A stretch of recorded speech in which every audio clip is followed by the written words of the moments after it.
The 2025 NHL trade deadline is a little over a month away, so I thought it would be fun to go over one potential trade candidate from all 32 NHL teams. Starting off with the Anaheim Ducks, I decided to go with goaltender John Gibson. It feels like we've been talking about the idea of a John Gibson trade for years now, but he is having his best season in probably over 5 years, and he only has 2 more years left on his deal following this season as opposed to 5 or 6. We know Lucas Dostal is going to be the guy in net for the Ducks long term, so maybe this is the year we finally see Gibson traded out of Anaheim. Moving on now to the Bruins, my pick is Trent Frederic. I think there's going to be a lot of teams out there leading up to the trade deadline that are looking to improve at the center position. I would definitely not be surprised to see a team go out there and overpay for a guy like Trent Frederic due to the fact that he is a center and is on a cheap expiring contract, and although his offense has dried up this season significantly, he is still a guy that's versatile and can play a physical agitator role come playoff time. Now, the Bruins themselves are obviously still in the playoff hunt, so I can't imagine they're going to just approach the deadline as sellers, but if you get an offer you can't refuse for somebody like Trent Frederic, I feel like you have to take it. Moving on now to the Buffalo Sabres, it's obviously been a bit of a disastrous season for them so far. I feel like you could go with a few different names here, but I decided to go with Dylan Cousins, who has really struggled since signing that big extension after putting up a career-high 31 goals in the 2022-23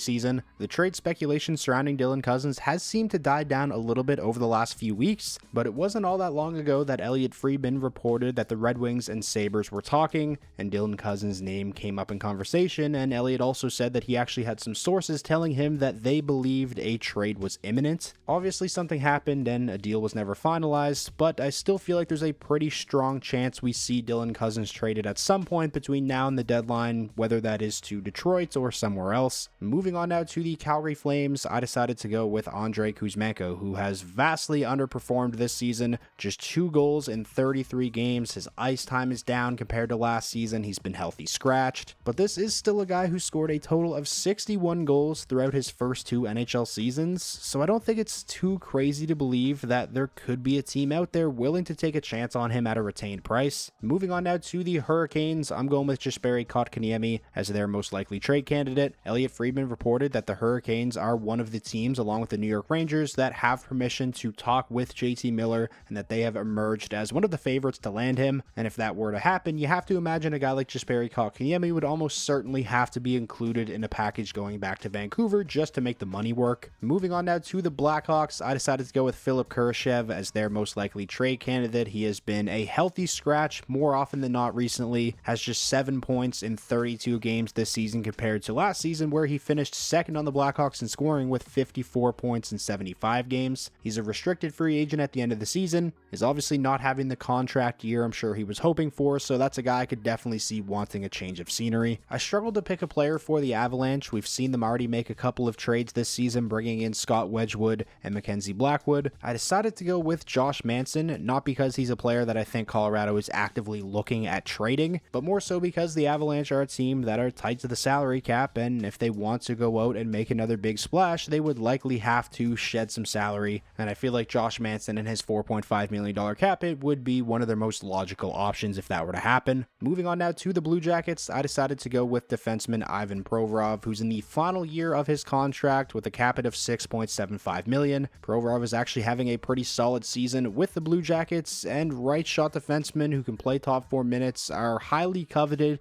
around the NHL, especially in free agency and at trade deadlines. So if the Blue Jackets would be open to moving him, I can't imagine there would be any shortage of interest, but given where the Blue Jackets are at in the standings right now, I wouldn't be surprised at all if they're focused on keeping him. It was recently reported that there is mutual interest there on an extension. Dallas is up next, and for their most likely trade candidate, I decided to go with Maverick Bourque, their 30th overall selection from the 2020 NHL Draft. When Sagan goes on LTIR, the Stars are going to have room to spend, and it's been rumored that they are going to be aggressive in adding a center leading up to the trade deadline. They've been linked to guys like Brock Nelson, Evgeny Malkin, and when making trades of that magnitude, you have to give to get, and they're obviously not trading somebody like Wyatt Johnston, Logan Stankoven, or Thomas Harley, so I feel like Maverick Bourque could end up being the odd man out for them. Moving on now to the Red Wings, I decided to go with Justin Hall. Still has 1 more season left after this one at a cap hit of $3.4 million. This has just not been a good signing for the Red Wings whatsoever,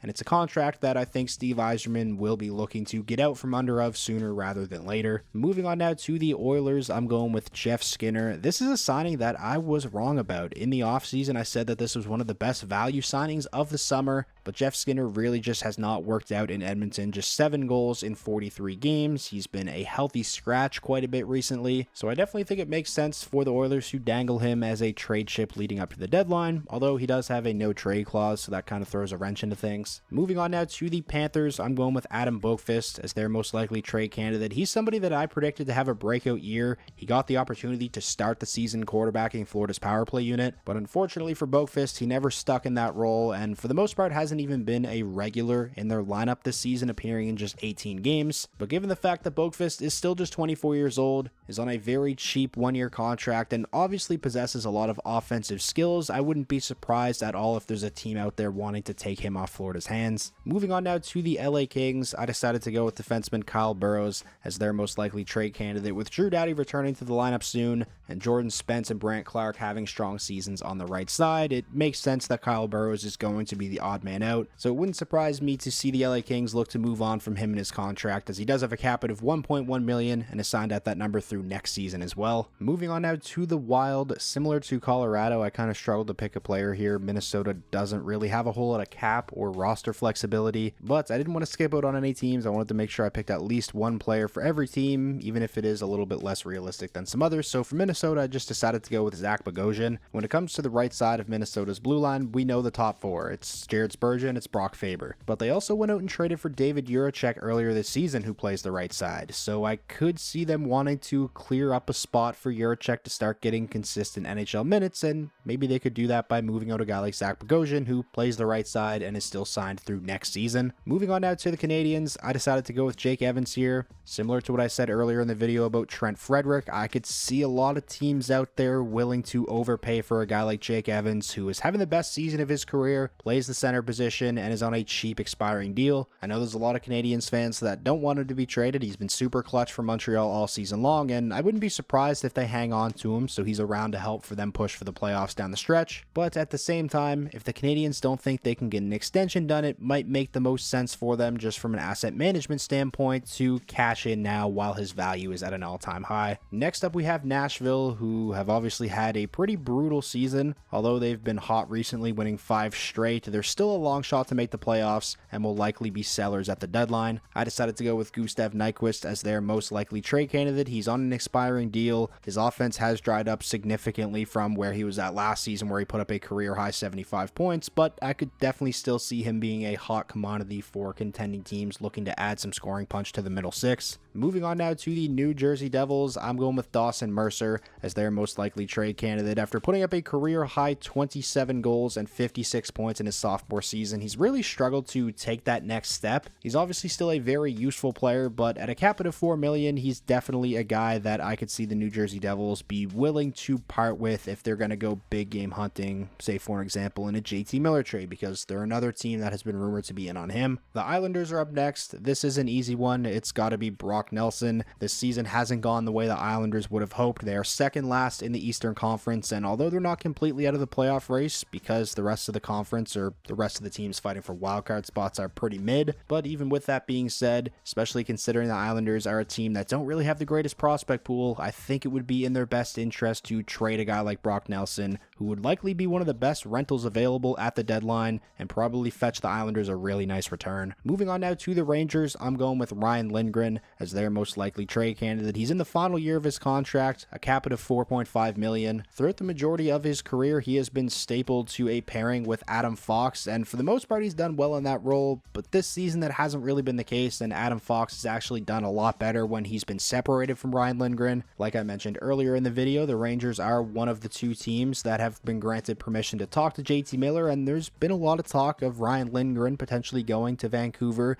if a JT Miller trade were to happen between the Rangers and the Canucks, which definitely makes sense from a salary standpoint. Next up, we have the Ottawa Senators. I'm going with Josh Norris for them, a guy who's had some brutal injury luck throughout his career, and he's actually injured again now. But even when he's been in the lineup over the last few seasons for the Senators, he hasn't really lived up to that big $7.95 million cap hit. If the Senators do want to shake up the core a little bit, I think he is the most likely candidate to be moved out, but I will say I feel like if a Josh Norris trade were to happen, it's more of an off-season deal than a in-season trade. Moving on now to the Flyers, I'm going with Scott Laughton as their most likely trade candidate, somebody that I kind of put in the tier with guys like Jake Evans and Trent Frederick as players who some contending teams I think would be very interested in bringing in as their number 3 center. He's capable of chipping in some offense, is scoring at a little under a half point per game pace over the last 3 seasons. He plays with an edge, reasonable cap hit, and is actually signed through next season as well, so Laughton wouldn't just be a rental, which could lead to the Flyers actually getting a better return as opposed to if he was a UFA at the end of the season. Moving on now to the Penguins. Really interested to see what they do over the course of the next month. It's been reported that Kyle Dubas is open for business and there's few untouchables on that team. I think the most logical trade candidate is definitely defenseman Marcus Pettersson. Similar to what I said about Brock Nelson, I think Pettersson would be one of the best rentals available at the deadline. He's a guy that eats a ton of minutes, is effective on the penalty kill, pushes play in the right direction, and overall is just a really solid top 4 defenseman. He's on an expiring deal, has a pretty team-friendly cap hit of a little over $4 million.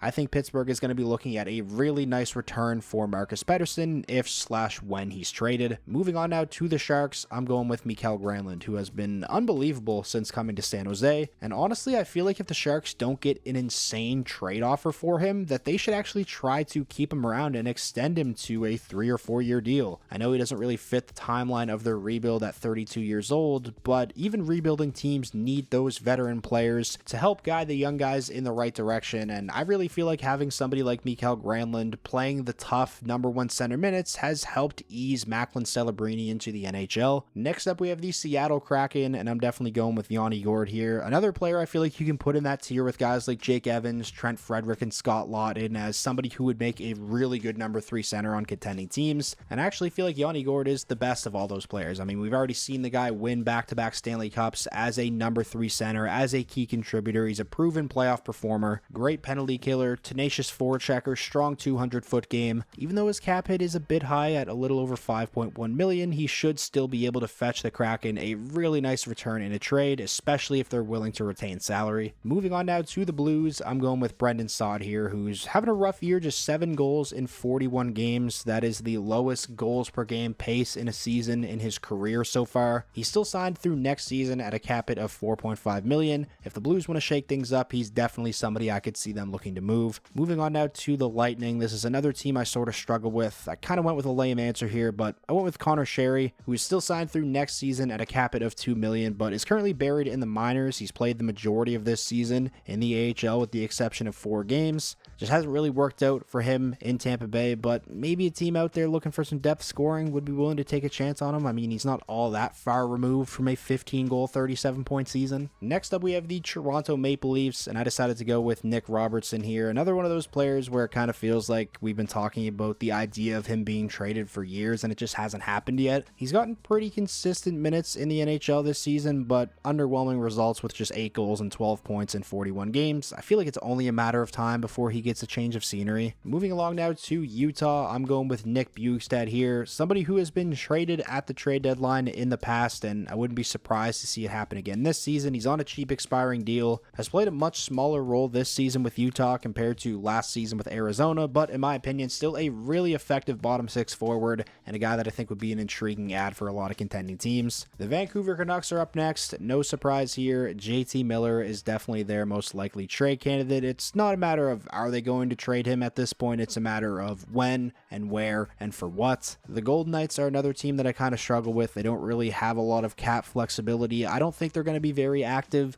leading up to this year's deadline, but for their trade candidate, I went with their most recent first-round draft pick, Trevor Connolly, for the sole reason that no first-round draft pick drafted by Vegas is safe, and the most likely outcome is they're going to trade them at some point. Moving on now to the Washington Capitals, I decided to go with Hendrix Lapierre, their first-round draft pick, 22nd overall from 2020. He's 22 years old now and has still really struggled to carve out a full-time role for himself at the NHL level. Given where the Washington Capitals are at right now, sitting atop the NHL standings, and based off the fact that they have more current cap space than a lot of other contending teams, I think they should be really aggressive at trying to add and really go for it this year. So I wouldn't be surprised to see them use a guy like Lapierre as a trade chip. I think a change of scenery could benefit him at this point in his career. And now finally, finishing up the video with the Winnipeg Jets, and I'm going with a bit of a bold one here. I'm saying Cole Perfetti. He hasn't really had the breakout season that a lot of people, myself included, were expecting him to. He's got just 7 goals and 25 points in 49 games. After starting the season and playing the majority of the season in the top 6, he's been demoted to the third line recently. He's a guy who's had his name thrown around in trade rumors before, going back to the end of last season in the playoffs where he was healthy scratched. So if the Jets really want to go for it this season and add, say, a true number 2 center, which I think they could really use, maybe a guy like Cole Perfetti is somebody who could help them land that kind of player. So that is going to wrap up today's video, going over one potential trade candidate from all 32 NHL teams. If you made it all this way to the end of the video and you ended up enjoying yourself, please remember to leave a like. It's the best way to let me know that you enjoyed, and it does help out the videos a ton. And of course, I always want to know what you guys are thinking. If you disagreed with any of my picks, if you disagreed with my pick for your favorite team,